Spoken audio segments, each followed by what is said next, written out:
Струмичкиот центар за јавно здравје во процедура е за набавка на безбедносна комора за да се изработуваат ковид тестови во Струмица, а небрисевите за коронавирус да се препраќаат во Скопје.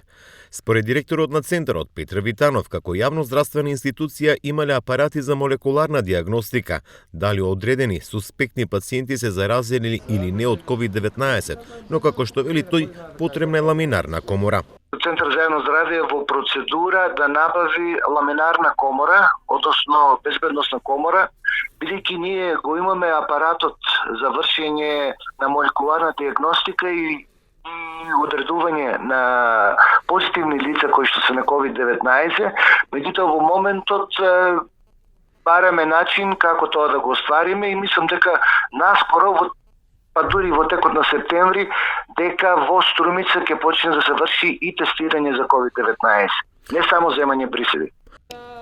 Витанов, состојбата со COVID-19 во регионот што го покрива Центарот за јавно здравје од Струмица ја оценува како стабилна, имајќи во предвид дека се појавуваат спорадични случаи на позитивни. Апелираше и понатаму да се почитуваат мерките за заштита од коронавирус препишани од владата.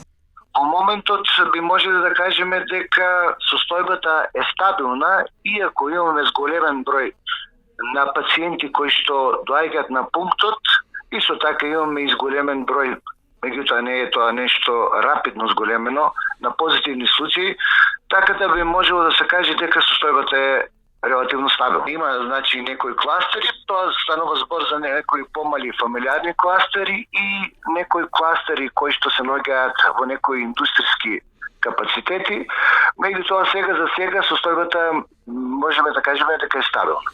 Од стартот на пандемијата во Струмица и регионот регистрирани се 65 лица позитивни, од кои 2 почина, а во моментов има 21 активен случај на COVID-19.